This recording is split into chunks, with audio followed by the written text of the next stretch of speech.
I saw the city in the deep, deep distance that was dark green and all these lights flickering and clouds flowing over it. And this all started after tremendous geometric patterns that are incredibly rapid that you cannot describe to anybody. They're so fast. After those had slowed down, I saw this city in the deep distance. So I was sort of watching that, and then this ball of light goes right past me, right in front of me, like, what was that? It didn't scare me, except it was so close. After that, I started looking around. It's like you're in this place, and you're going, why am I in this place? And then I noticed that there was this woman off to my right with a real long nose. She had green skin. She was turning this dial, and I realized she was turning the volume of lights up and down on the city in the distance. And as soon as I looked at her, she noticed I was watching her. And she said, so what else do you want? I said, what else do you have?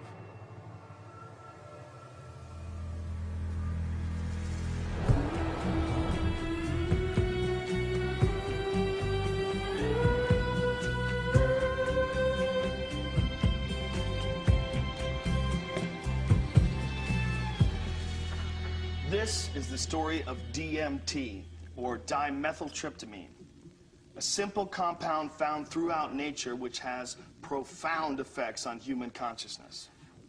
One of the things, besides what it does, one of the things about DMT that always fascinated me was the fact that it's such a simple molecule. DMT stands for dimethyltryptamine, N-dimethyltryptamine. If you actually look at the ring structure of DMT itself, you only have really 4 positions that you can attach things to. So you can make diethyl or dipropyl. There are some other types of carbon chains you can attach to that end that do give you compounds that have activity, but very different from DMT. It biosynthetically, it's 2 steps from tryptophan, right? 2 trivial enzymatic steps from tryptophan. Well, tryptophan is an amino acid, of course, and it's everywhere. So all organisms have tryptophan, and all organisms have the 2 key enzymes that lead to the synthesis of DMT. And these enzymes are very ancient enzymes. They're all over the place. They're, again, part of basic metabolism. So theoretically, anything could synthesize DMT. DMT is astonishingly widely available in plants and animals all around the world, but so far nobody really knows why it's there or what its function is. That's the $64 billion question, is why is DMT in our bodies? Why is it in plants, in all sorts of mammals? And what is the role it plays in humans? The conventional wisdom 30, 40 years ago was that these things had no real function. They were just sort of physiological noise, but that's a very naive understanding. And what we now understand is that these secondary compounds are, in a sense, the language of plants. These are messenger molecules. This is what plants use to mediate their relationships with other organisms in the environment. Why is it that human beings' central nervous system are wired to receive this experience? Must be that, you know, there's important information to be learned. So I don't think it's universally present in nature by accident. It has a real function. We have co-evolved with these plants. There's a purpose and a meaning to it.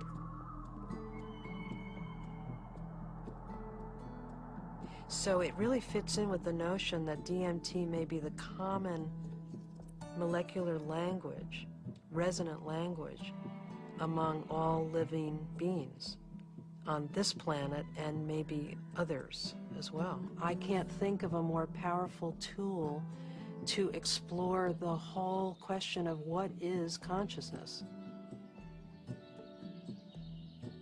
these substances are tools that can be used to expand awareness in all areas of life and apply that expanded awareness in for the betterment of people's lives and their communities, their families, and our society.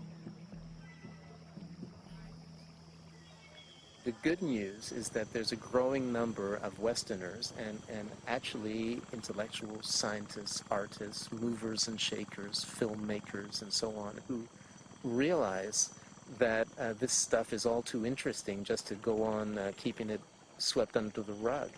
And meanwhile, the Inquisition was a long time ago, the birth of rationalism was a long time ago. At this point, there's no good reason, apart from bad habit, to keep up these barriers. With the help of two concepts that are traditionally opposed, science and spirituality, we humbly reintroduce psychedelics back into the cultural dialogue. DMT, the spirit molecule, you know, it's a conundrum, it's a paradox. What the spirit is the inner world, the molecule is the external world. So the psychedelics or entheogens take us from the science to the spirit. I was drawn to the pineal gland, which is a very small organ in the center of the brain, which has always been an object of interest and even veneration for a lot of esoteric physiological disciplines. I thought, you know, it wasn't totally crazy to presume a pineal site of origin of DMT. Which, you know, fit in nicely with my theory that the pineal was somehow involved in naturally occurring mystical states. This hypothesis proposes that the pineal gland at certain times, when it's under a specific stress or stimulation, it releases a significant amount of this hormone, DMT, and it's that hormone that facilitates the entering and exiting of the soul in the body. This is what the Jewish sage mystics have been describing in a coded language for literally thousands of years. Through meditation, through fasting, chanting, any number of techniques, there might be a burst of endogenous DMT that was correlated with mystical and near-death experiences. And I had this theory that there was a big similarity between psychedelics and experiences that were possible with a lot of meditation. And that was one of the original findings that led me to start looking for a spirit molecule, for a compound in the brain that elicited mystical experience.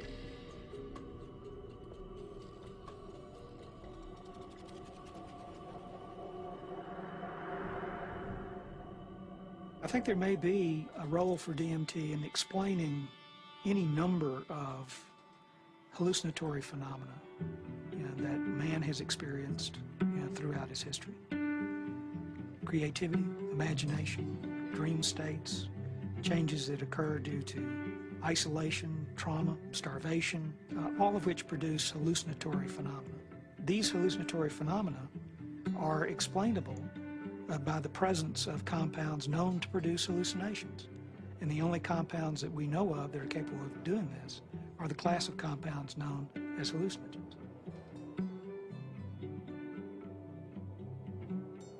When thinking about spiritual states, I think endogenous hallucinogenic compounds and molecules that the brain can potentially release are probably very relevant to this topic, because on one hand, they may really help us to elucidate what is the neurochemical mechanism of these experiences. I mean, if we can say that there's a release of endogenous topic, because on one hand, they may really help us to elucidate what is the neurochemical mechanism of these experiences. I mean, if we can say that there's a release of endogenous opiates, or we can say that there's a release of dopamine or something like that, and we can measure that release, and we can see where in the brain those different molecules go, what receptors they activate or deactivate, and hence we can really learn a lot more about what these experiences are, because it really can allow us to match up these experiences that people have with hallucinogens as well as understanding where they are related in the context of the brain's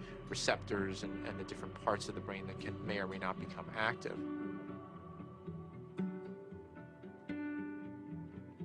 One of the other interesting things about the pharmacology of DMT is that it's actively transported into the brain. And so you have to wonder about the role of DMT in just everyday, normal, perceptual, activity.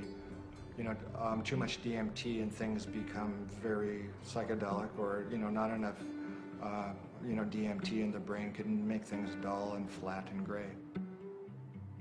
There's something that, for me, makes sense about DMT. You called it the spirit molecule. It might almost be called, the reality molecule.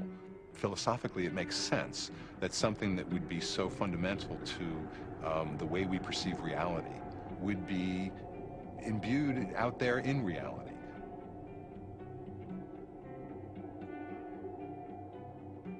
There was a sense around it that there was something special, that it wasn't like anything else. There wasn't like other psychedelics. Its intensity and speed was such that it really produced a different kind of response. I mean, I remember almost getting the sense that it was kind of like a psychedelic bungee jump, that there was a kind of raw leap into this rapidly changing environment that was very different than the more gradual approaches of other psychedelics.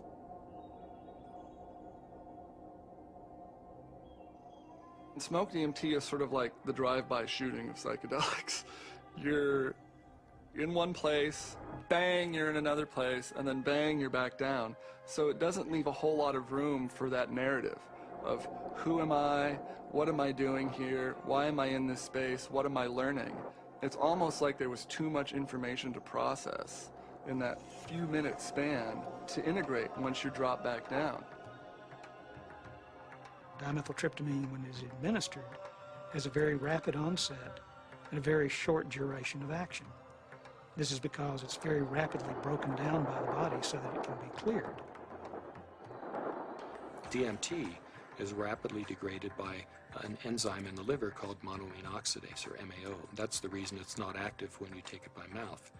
Whereas psilocybin, when you take it by mouth, it's not broken down by monoamine oxidase very quickly at all. So it gets through the liver and passes on into the bloodstream and into the brain.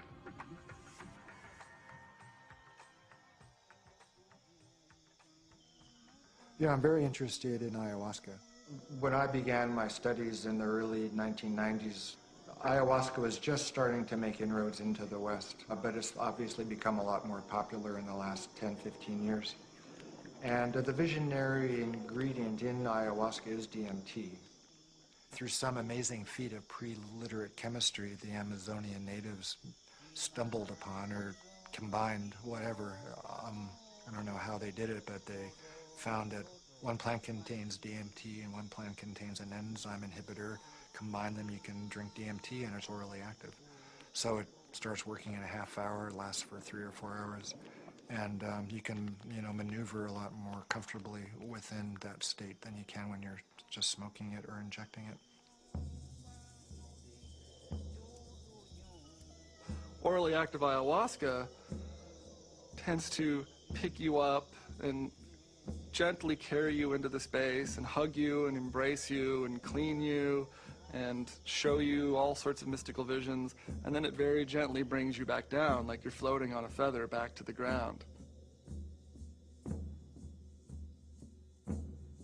As valuable as my DMT experiences have been, I feel that there's a lot more enduring value, really, in this folk technology, which stretches it out and makes it a navigable space. Our whole Western, European-derived tradition of distilling alcohols and isolating chemicals and making everything stronger and taking it out of nature and putting it into the biggest punch that we can, I don't think that generally that's the most useful way. I think there's a reason that cultures have learned to turn a 5-minute experience into a 5-hour experience. It seems to me that ayahuasca has had a plan, and that it's reached out into the world and brought DMT into many, many thousands of lives on a much bigger canvas than it had reached for the last 10,000 or however many years. And it's done it very rapidly, and it's done it with form to go with it. And ayahuasca is much harder for the power structures that we have now. It's much harder for them to put down because it has been part of a legitimate religious and spiritual practice for thousands of years, certainly in the Amazon. And we can't just dismiss all that as primitive mumbo jumbo and superstition. We have to get to grips with that on its own terms. I think that there's a growing number of people who feel this desire to get back in touch with nature, with plants, with animals, and who know that through the shamanic path there's a way of doing this, and that actually these tools, these psychoactive tools for plants like ayahuasca is a very direct way of doing this. Now, it may not be everybody's cup of tea, and I think a lot of people are actually with reason afraid of it.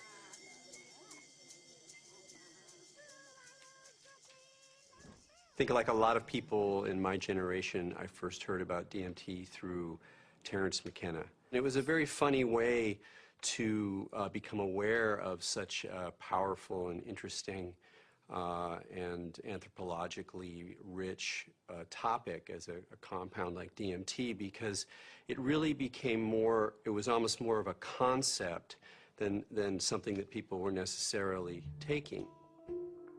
The DMT flash makes it clear that disembodied consciousness is a possibility. I think that the whole tension of history and the tension of life seems to be about the shedding of the body. Terence was he was a good promoter. Basically, he said it's the ultimate metaphysical reality pill. Even though it's not a pill, but I thought that was a pretty good characterization after I took it. It seemed to be of a different order than LSD and mescaline and some of the other things that were around. DMT really did seem to be a whole other level of experience.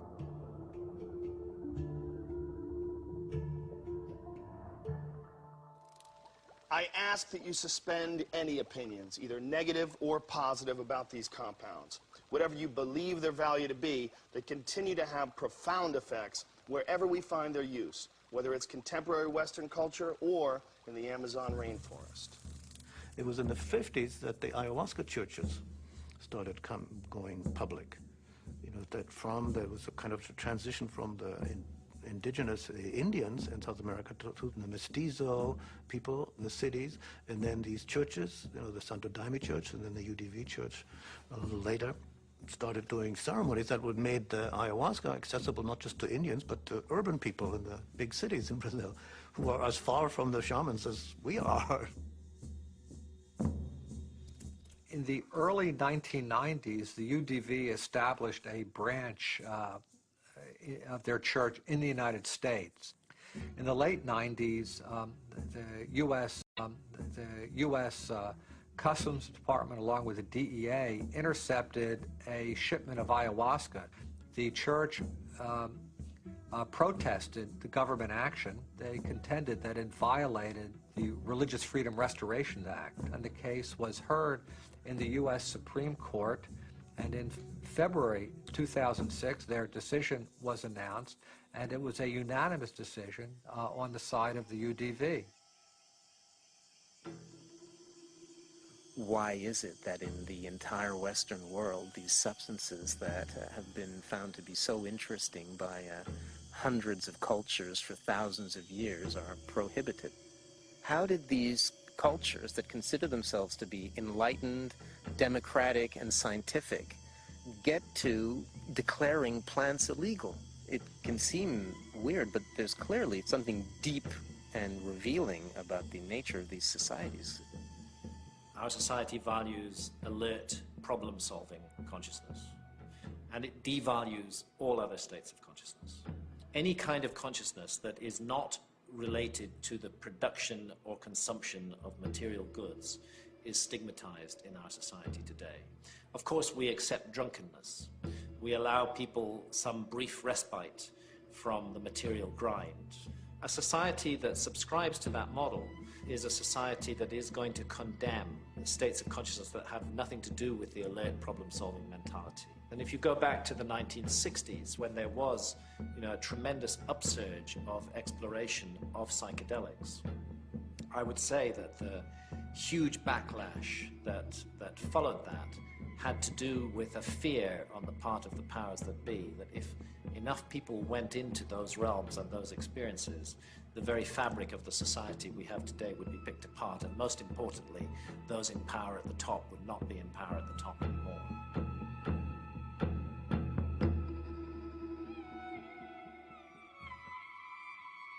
There was an optimism that was ungrounded, that Vietnam was happening, that all this real stuff was going on, and that the psychedelic movement wasn't really addressing that in a real way, and that Timothy and that bunch sold us a false bill of goods that didn't really work.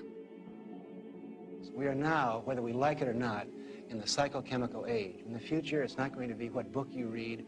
It's going to be what chemicals do you use to open or close your consciousness. Chemicals can help us learn faster. Chemicals can help us expand or contract our consciousness. The atmosphere in the 1960s was, we are doing research here. We are dedicating our lives to trying just about everything on the planet. So we would try it. Then we would talk about it, then we would evaluate it. We regarded ourselves more or less as spiritual pioneers.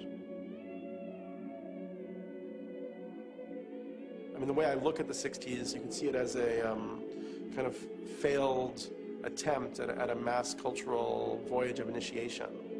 So people would try to go out into these other realities, but they didn't have a basis for it. There weren't wisdom traditions and elders, there weren't like connections of shamanic lineages, so people would go out and they would kind of like smash apart.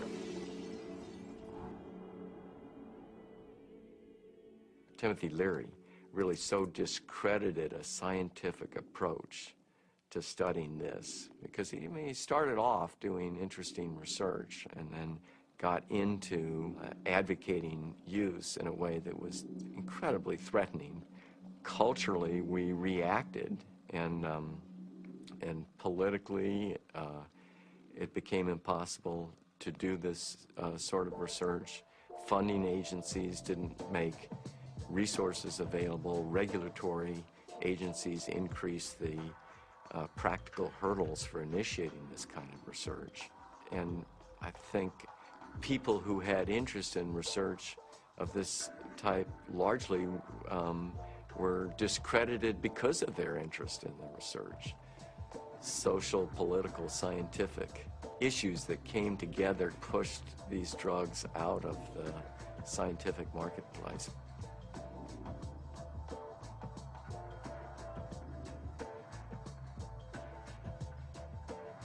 The public opinion in many cases had become that psychedelic research was dangerous.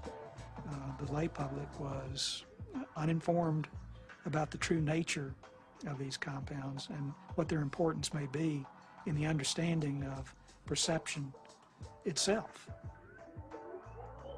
One of the tragedies to me is that the clinical research on these substances pretty much stopped around 1970. And for me, it's especially tragic because I really believe that these substances played a major role in the development of our philosophy and thinking throughout the world. What a lot of people don't realize is that psychiatry, up until the 50s, the field in general had no concept that neurochemistry played any role in emotion or behavior, which today seems really bizarre. And the discovery of LSD and its potent effects on the human psyche occurred almost contemporaneously with the discovery of serotonin as a molecule in the brain.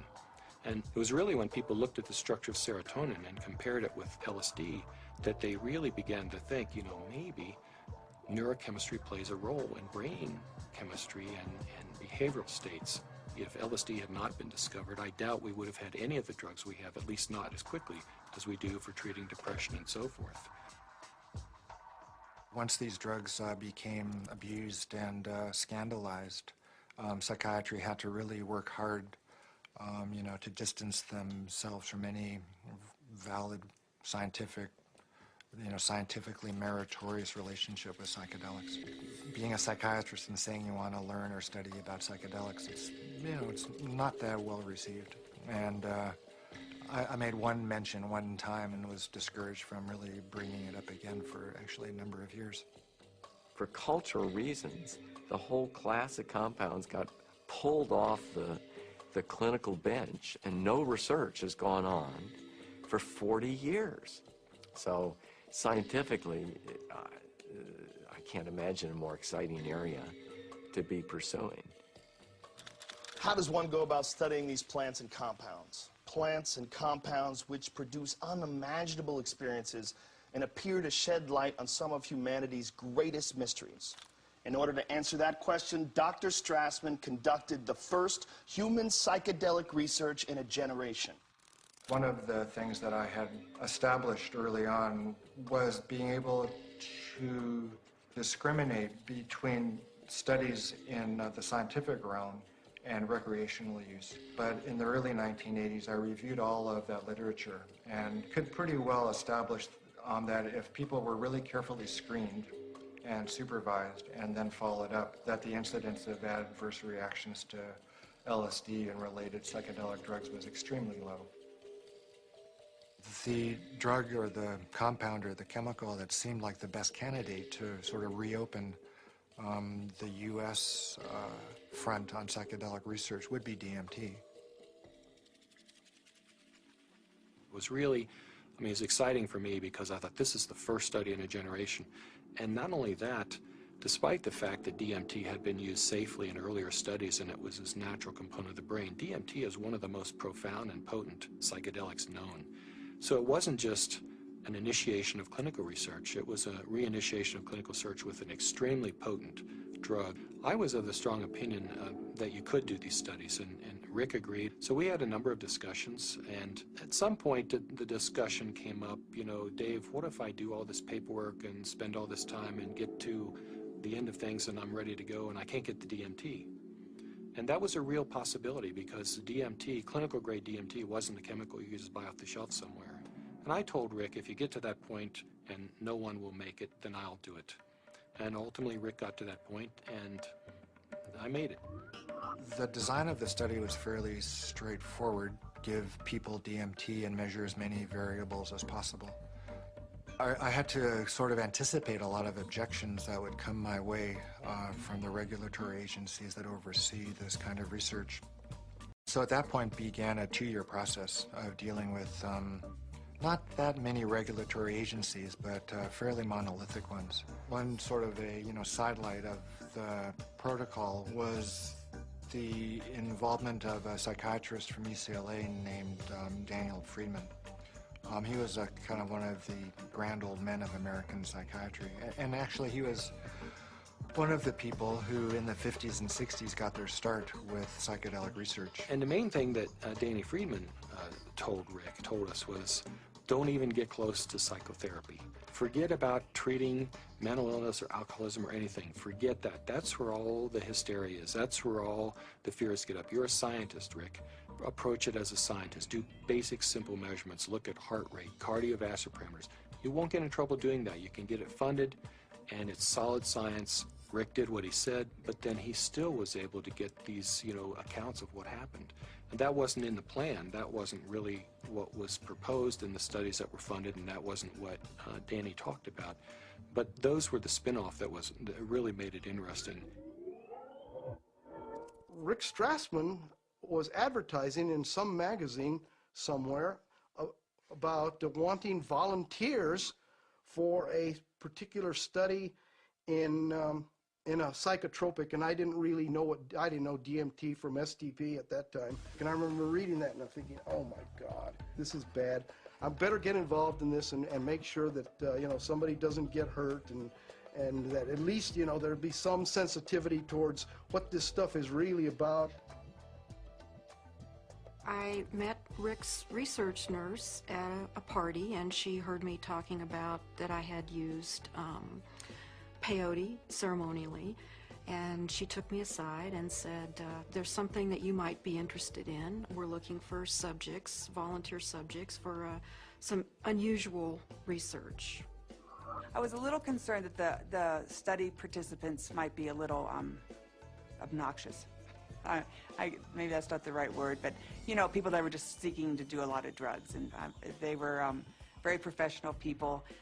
There were varying degrees as to how much hallucinogen use they had been through. It seemed like there were some people that it felt like they had made it kind of their life mission to experience every kind of substance out there, and then other people who I think were just interested for their own personal growth and or curiosity. Once we actually got into the preparation for the actual trips, Rick asked me about roller coasters. Do you like roller coasters? You know, the sensation of going up really high and then slamming back down towards Earth. And I said, no, I hate them. They're horrible. And he said, not good.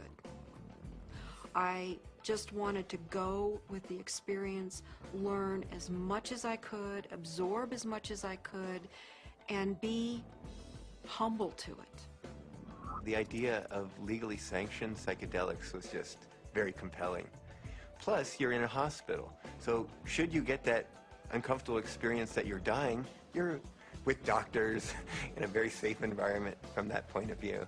I mean, this was really very cutting edge, very out there, it was high risk, and people knew what they were getting into, and they wanted to have the extra reassurance, and I was glad, actually, to have a crash cart in the room and a team, you know, in the hospital to respond to any emergencies. You're in this hospital room, and there's all the sounds and the smells and just the prior experiences of being in the hospital. You know, all these negative things come back. So there was the whole environment to be overcome, because little did I know that it didn't matter where I was. I wasn't going to be in my body. I was going to be out in the universe, and it didn't matter where you launched from. It could be a hospital room, it could be the jungle in the Amazon. It didn't matter where you were, because you weren't going to stay there. Set and setting is so important. It's even more important than the substance. More important than the substance. Set and setting is everything. Now, what is the set and setting when you are blindfolded? The set and setting is not what you're seeing. You're not seeing anything. The set and setting is your internal self. The things that you have learned, the capacities that you have achieved, the conditions of your own psyche and psychology, these are your set and setting. It's the medicine combined with or interacting with the set and setting that creates an effect of safety, of trust, of comfort, and of resourcefulness that makes it possible for you to take some big leaps and receive some big gifts. And if that's not there, you just get terrified. So I didn't really have physical fears so much that they would die or have a stroke. I did have some fears about people's mental health, you know, especially with some of the higher doses.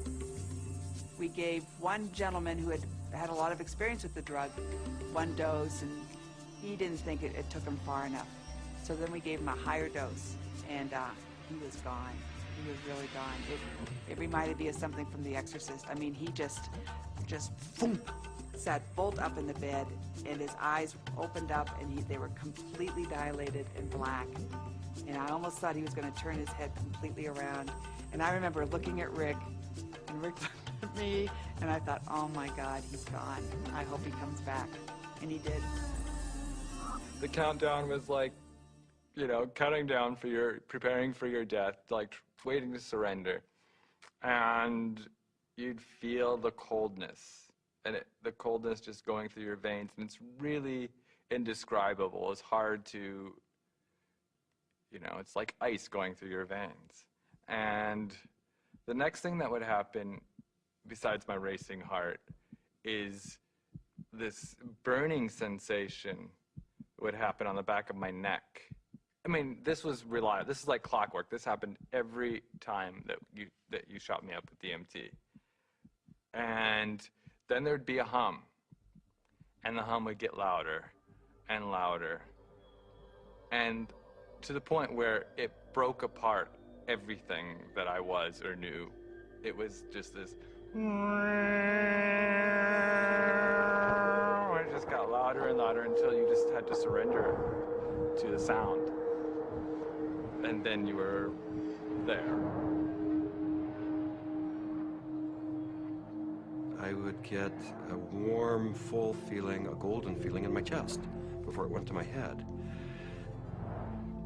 I'd feel this warm rod, about 1.5 inches in diameter, start growing up inside my central channel. It would come up and sort of slow, warm up my chest, go up through my head, and slow down and put tremendous pressure in my sinuses behind my eyes, and slow down. Start to grow and distend the skin behind my forehead about 1 inch, behind my hairline. And when it had, I was afraid it was going to pop my skin a few times because it was a very physical feeling. About 1.5 inches, 2 inches above my skull, when it popped through there, then the psychedelic trip would start. I thought I died. I saw the white clouds, you know, the Renaissance white fluffy clouds with the gods and the angels and all that stuff is what I saw. I thought I was dying and going out, but I did take a quick look at Cindy and a quick look at Rick because I had my eyes open, and they were both there watching, looking very calm. And I go, oh, that's really good news. My body looks fine.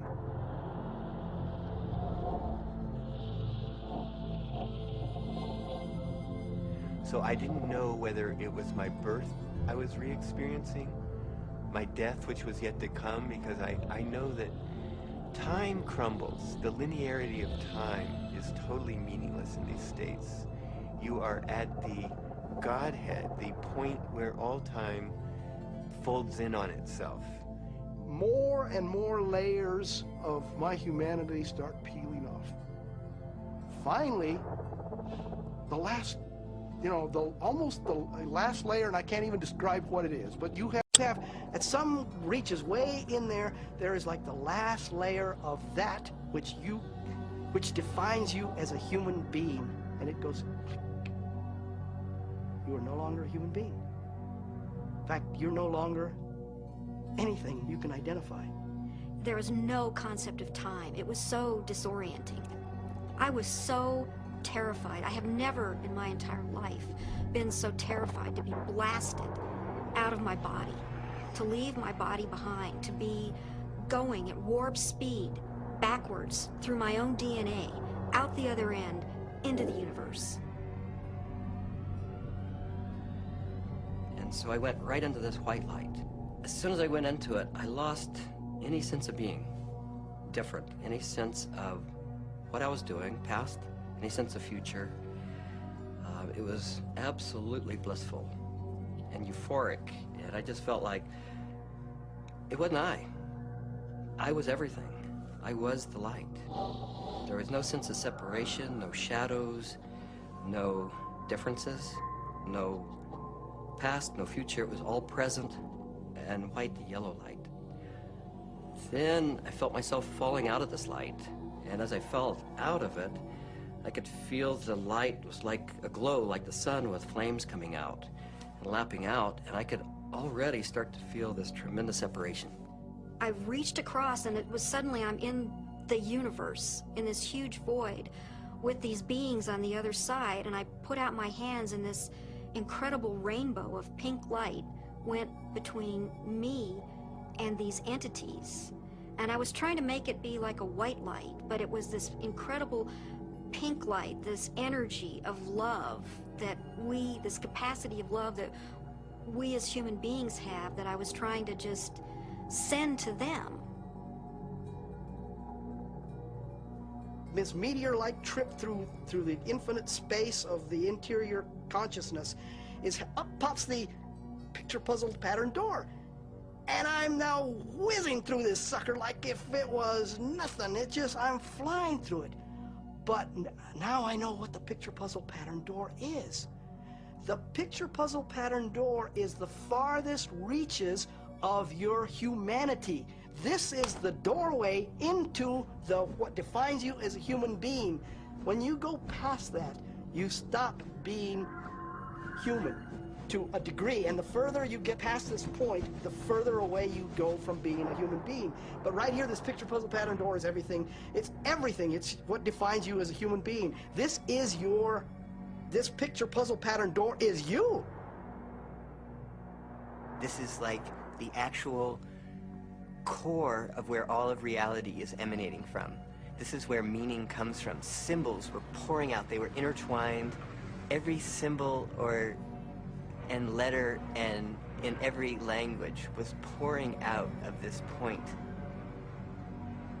And I looked around at my environment and I was trying to absorb everything, to understand, but there were all of these machines or structures or things that I had never seen before, that I had no idea what they were. I was like a caveman in a computer lab. I didn't have any idea, but I knew in my intellectual awareness that this was a very advanced civilization or life forms or whatever they were. They were so far advanced from what we know here on Earth.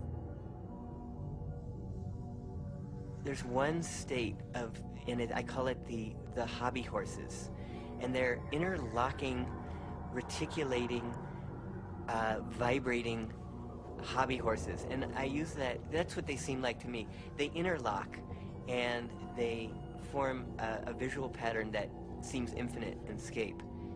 And then you're on the inside, outside, inside, every side, and so it's less possible to use words sort of start to escape you. The texture of the space was very much like an animated Mexican tile. It seemed to be hyper vivid in color, in a Technicolor sense, but also very clay-like and earth, like with an earthen, pointing towards earth, but not really being of earth. And there was no I. There was just a sense of a witness being suspended in this incredible vaulted space, like a cathedral made out of stained glass of all imaginable colors, unbelievable brilliance and saturation of color, just this amazing pattern in this dome, this gigantic dome. It felt like the size of a small planet. And there were these winged beings. I don't remember exactly what they looked, but were like angels. Something like angels that were majestically kind of flying through the space. But there was something about the quality of how they were flying that was unique. I'd never seen anything like it. It was like, I don't know, a sense of another realm that was there. My sense was at some point there was this implicit sense, this is the divine realm. This is the divine realm. And it was not like a thought, but it was like this implicit kind of grokking recognition. It was all very, very impersonal until I got to the space where I realized that I was in the area where souls await rebirth. And I was there, and I had been there so many times before. I recognized it, and this incredible transcendent peace came over me. I have never in my life ever felt such peace. Everything was stripped away. Every hope, every fear, every attachment to the material world was completely stripped out of me. I was free to just be the essence of a soul. After the medicine wore off, there is that familiar sensation of kind of coming back into the body. And I do remember that. That was part of almost all of those experiences of kind of coalescing back into sensory awareness and a sense of having a body and of that becoming a little more substantial, and then say, oh yeah, here I am, and I live in a body and I'm okay. So Laura removes the eye shades, and I ask, not really with my eyes open quite yet, I ask, how long was I gone? Because I needed to know. And Rick chimes in like 15 minutes. For a moment, I'm shocked. I'm like, mind, has to try to catch up, because now the whole cognitive dissonance of the experience has to catch up. I was gone for 15 minutes. 1,000 years of experience in 15 minutes. Well, to say the least, it was profound. It was profound. I mean, it's amazing. I mean, it's amazing what a human being can experience in a hospital bed. I mean, they can experience almost the whole universe. You know, life, death, everything in between. This is not some recreational thing, and I don't believe anybody should enter this lightly. It is life transformative. It will perhaps shake you enough to realize, you know, that you need to be awake to the fact that you don't know, and that is the beginning of starting to know. What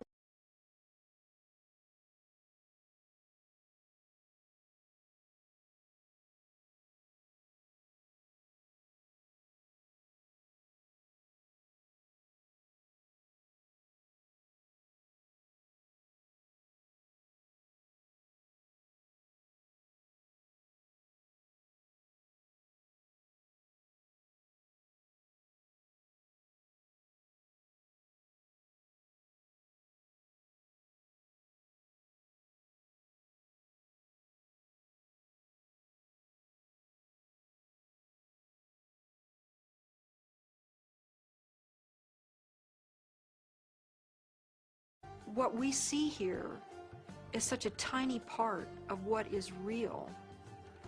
I get really frustrated because, of course, there's no way to prove that where I went was deep space, that I encountered, you know, other entities, other life forms that exist in this universe. At some point, maybe our civilization will become advanced enough and we will throw off these anchors of impossible thought, that these things are impossible, that it's not, you know, that everything that exists where we can see it.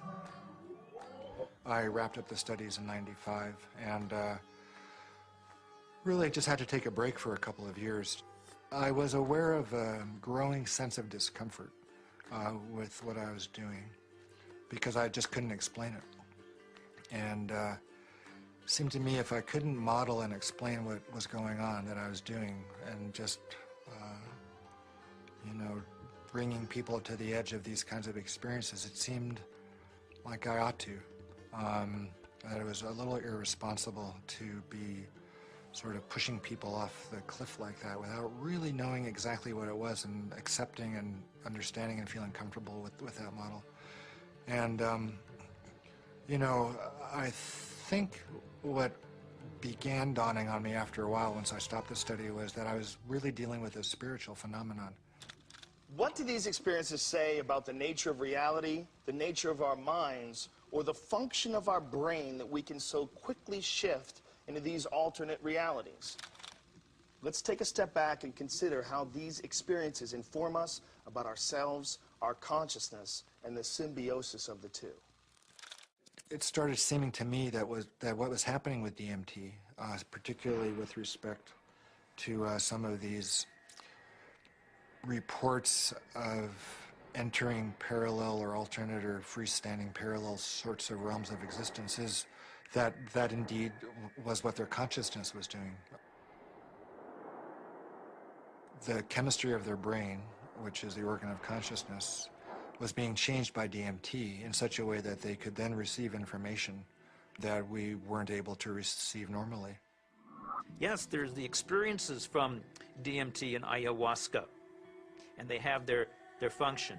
But if we'll also look at what it enables us to see, it just rips that filtering mechanism away for a few minutes, and for a few minutes you're immersed in sort of this raw data sphere of input, of sensory input, of memories, of associations. I mean, it seems like the brain builds reality out of these things, what you're experiencing, what you have experienced, and how you associate and synthesize these things together to tell yourself a story, essentially, about what's going on, where you are in space and time.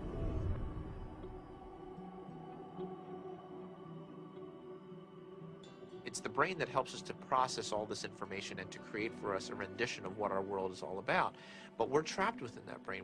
However, in spiritual experiences where people feel that they get beyond the self, in certain types of psychedelic experiences where you have incredible sensory and other types of phenomena, people really feel like they are able to kind of get outside of their brain. We have to take a very big look at what is going on within them when they have the experience and try to understand how it happens physiologically and try to make sense of it from the subjective perspective as well as from the objective perspective. I don't think you can just say, let's just explain it away on the basis of science. What I was doing early on when I was hearing these reports were interpreting them, calling them psychological or brain chemistry aberrations or whatever, that there was a part of the brain that was being dinged that was responsible for the alien appearance phenomenon. This is not a new phenomenon. Entities in altered states have been recognized for an extremely long time in many cultures over the millennia. Helpers, spirit assistants, angels, all of these different entities have been fairly common throughout man's experience of altered states and through much of man's mythology.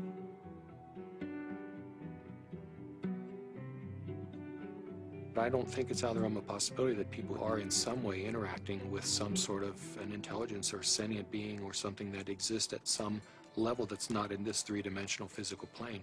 I'm looking at it from a sense of, okay, is the drug healing you? Is it helping you?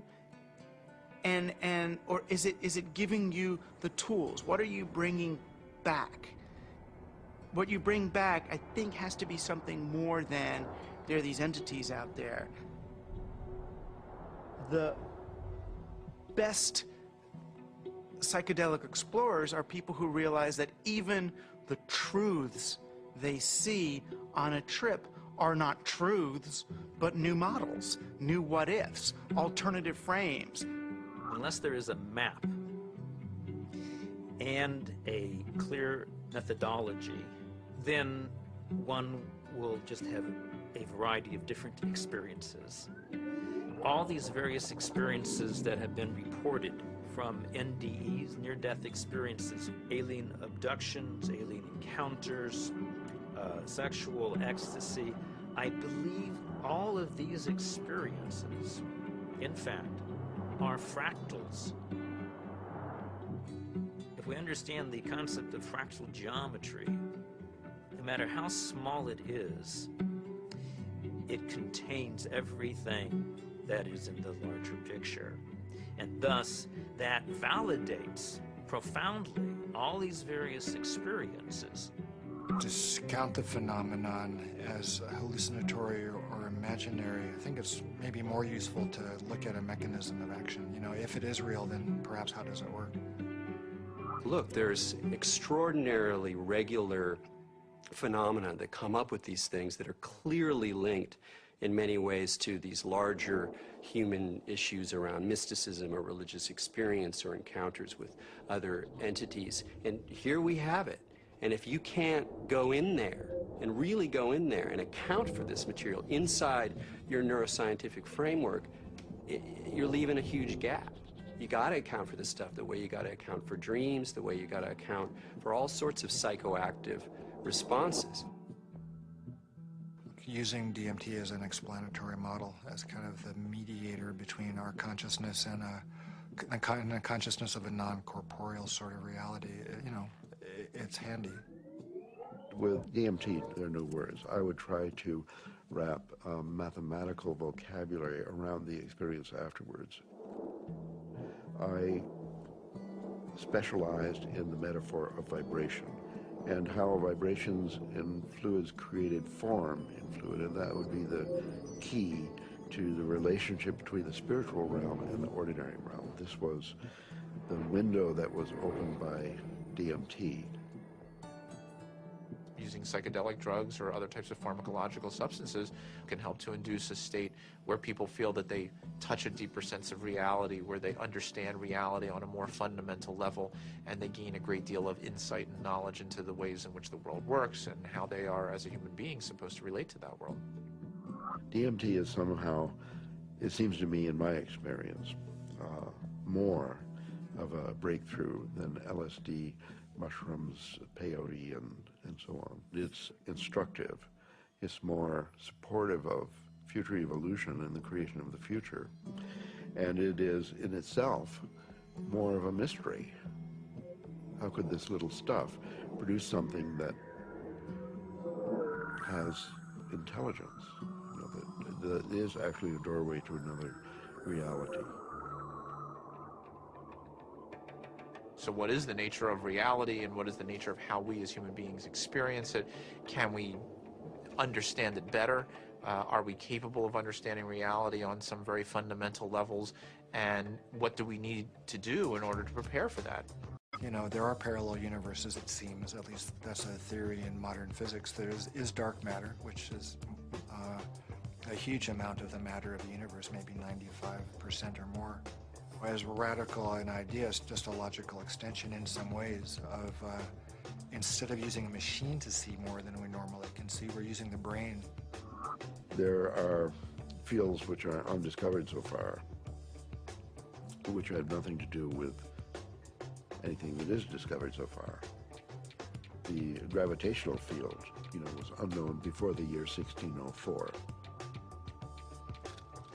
The electromagnetic field, unknown before the year 1830 or something. All of these, what we call the fundamental fields of mathematical physics, are new discoveries. Dark energy is also even newer discovery, and beyond that are maybe more discoveries yet coming beyond our cosmos itself, in higher dimensions, as they say. I still don't have very much use for the concept of God, but I do believe that there are higher levels, transcendent levels of reality, and I'm actually now starting to really believe that the brain is not the source of consciousness, it's not really who we are, but it's more like a radio tuner for something way bigger. Are these experiences, spiritual experiences or otherwise, are they created by physiological processes, or is the brain itself responding to something that's going on? And the fact that somebody may actually find a way of turning on their brain to spiritual experiences, again, I mean, I'm not sure that that necessarily diminishes the reality or the realness of what those experiences are about. If the pharmacology or the psychopharmacology of psychedelic experiences turned out to be essentially the same as religious or spiritual experiences, it would help us to understand where these experiences are occurring within the human brain. I'm actually quite convinced that we're probing the biological basis of moral and ethical behavior. I think these primary religious experiences really are at the bedrock of the world's religions. The research and knowledge and speculation about the pineal body and DMT is in fact the hand of God that is interacting with our natural evolution to stimulate and accelerate the process of redemption of individual and of collective global enlightenment. Because of my ayahuasca experiences, I consider myself a spiritual person. I know things now that I could never have known otherwise. This experience is so familiar for a lot of different people, and it's so easily acquired, and so much information comes with so little effort that it is a kind of a miracle. It's a miraculous way for us to transcend ordinary reality and obtain maybe an intimation of what's necessary for survival. Ranging from new forms of medical treatment to a better understanding of the universe to life-changing spiritual revelations, these natural tools offer us the ability to seek greater knowledge. Tools that could positively affect life on our planet. Let's answer Dr. Strassman's question. If so, so what? Because of the collapse of consciousness, spiritual and scientific knowledge split apart. Both these modes of knowing have to come together. In other words, science and technology, from a traditional religious perspective, is not an extra. It is part of the process by which humanity is going to evolve into its next stage. How do we find like the right form for psychedelics in the future? I mean, assuming that psychedelics are part of the human future, right? For that, at the moment they're still, generally repressed and suppressed and legal. If that were to change, how would we begin to construct a kind of system that would allow for a kind of rational and mature exploration of psychedelics? I think that the name of the game is to show science the pertinence of this somewhat outlandish realm. And it's not just crazy stuff. It shouldn't be considered as, let's say, not even worthy of interest or illegitimate. I actually think because it's declared off bounds, it just makes it interesting to start with. But one doesn't want to throw out the baby with the bathwater, and I think it's really important to stay faithful to science. What does it mean? Why is there a part of the brain that seems to be, for lack of a better word, a God detector? What's the evolutionary advantage to having some part of the brain that seems to, trigger and mediate experiences of the transcendent? The Kabbalah is revealing to us that the pineal body is actually the very edge of the higher dimension that is penetrating into our lower dimension, and it is located precisely in the middle of the brain. I can remember reading about Descartes, thinking that it was actually the interface between the spiritual dimension and the dimension of matter. And I remember studying that as a foolish idea from our history. And now it seems actually like a very interesting idea. What we are looking for out there is really in here.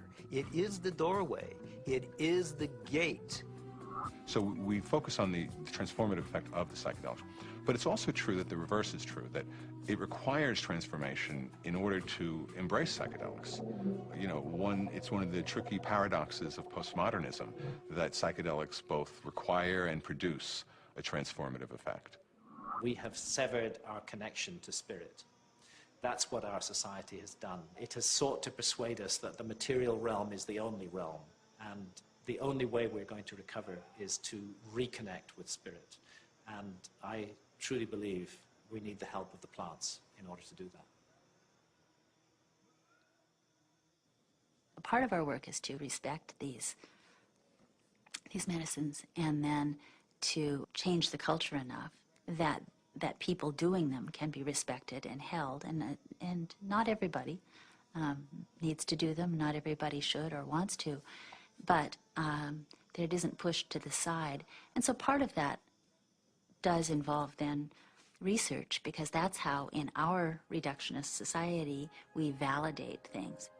With the passing of the years and the opportunity for sober reflection, I think there's a growing appreciation that there may be something to gain from studying these compounds, that there's a lot we can learn, and there may very well be treatment models, particularly for patient populations for whom conventional treatments are ineffective, for whom the psychedelic model, when utilized optimally, may provide great benefit. I think the most important thing that we could do right now that would be fairly straightforward to do is to ask and answer the question of whether ayahuasca could help people who have drug and alcohol abuse. And given that we know that DMT and similar alkaloids have a very strong effect on the same receptor sites that are involved in depression, and the notion that most people, in my experience, who use drugs and alcohol are self-medicating a deep depression or an anxiety. I've had permission now over the last few years to utilize psilocybin, which is the active alkaloid in hallucinogenic mushrooms, in the treatment of patients with advanced stage cancer who have anxiety.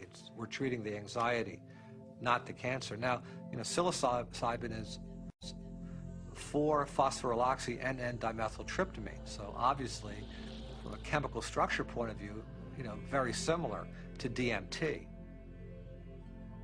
Ultimately, what I want to do is see these things used in the way that they were used traditionally, to heal people, help people. And right now, helping people come to terms with dying. It changes your whole relationship to your death, your impending death. Believe it or not, you're gonna die. And now, with this tool of having crossed over already, some of the fear around that will disappear. Now I'm beginning to wonder whether consciousness may actually survive biological death, that maybe the model that we've been working under in psychiatry and the behavioral pharmacology model is just wrong. It's backwards, actually. That consciousness is primary in the universe and matter is a result of. Utilizing substances like DMT or 5-methoxy-DMT may really help us prepare by practicing a transient dying experience. Thus far, we're observing very positive effects in regards to the nature of experience during the session and then subsequent effects on mood regulation and anxiety control, pain perception, and overall quality of life for cancer patients. By and large, our subjects do quite well in the time they have remaining. For those people who do come to terms with it, part of it is a recognition that these psychedelics open up a space that they weren't aware existed and sort of give them a vision of what could be past death, as well as a better perspective on the accomplishments they've made in life, a better feeling about what they've done in their own lives.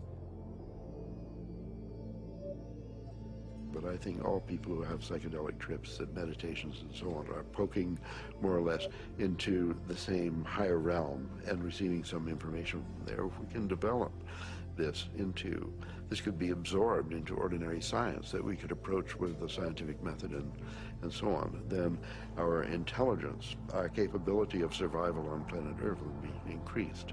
I mean, we're a dying species. We live on a dying planet. We're killing the planet. So our disease is extremely serious, and therefore we're desperate to find new information, ideas, and so on that can transcend. We have to evolve, and I think our intellectual evolution may be predicated upon the psychedelic pioneers.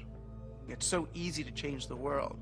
I mean, and that's the kind of thing that you can see on psychedelics. If you don't get trapped in the beauty and awe of the psychedelic experience itself. It's like looking through the chandelier of reality from a different vantage point. You can now project through those crystals in another way, and it's beautiful. But okay, now come back. Now come back.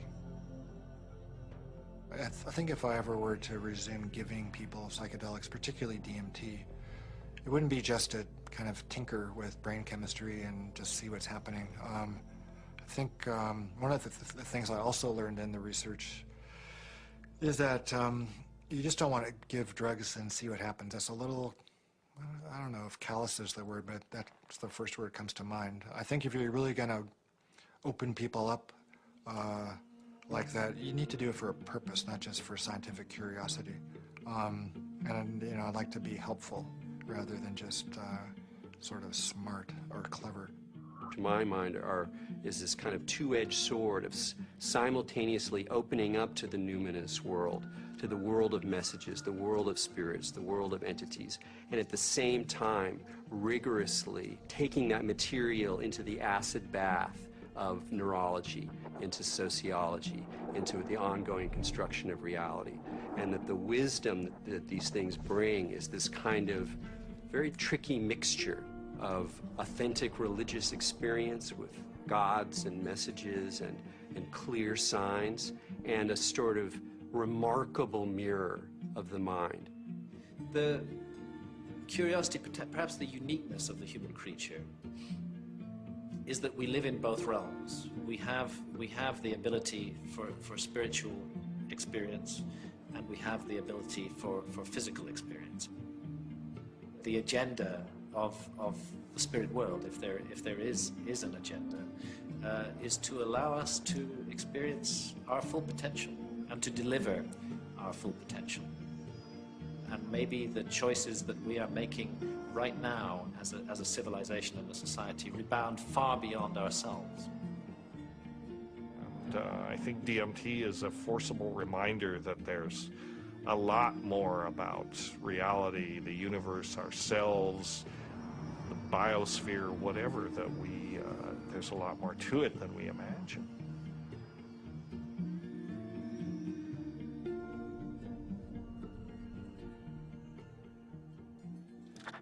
It seems our reality is not the only reality. Occasionally, the cracks reveal themselves and may even want to be discovered. As humans, we are creatures that thirst for knowledge. We spend time, money, and infinite energy searching for it, in schools, in churches, in business, and in technology. Knowledge is power, and thus our greatest quest. Dimethyltryptamine, a molecule with a complex name and the simplest ability to unlock the door to another dimension, and perhaps, just perhaps, our future evolution.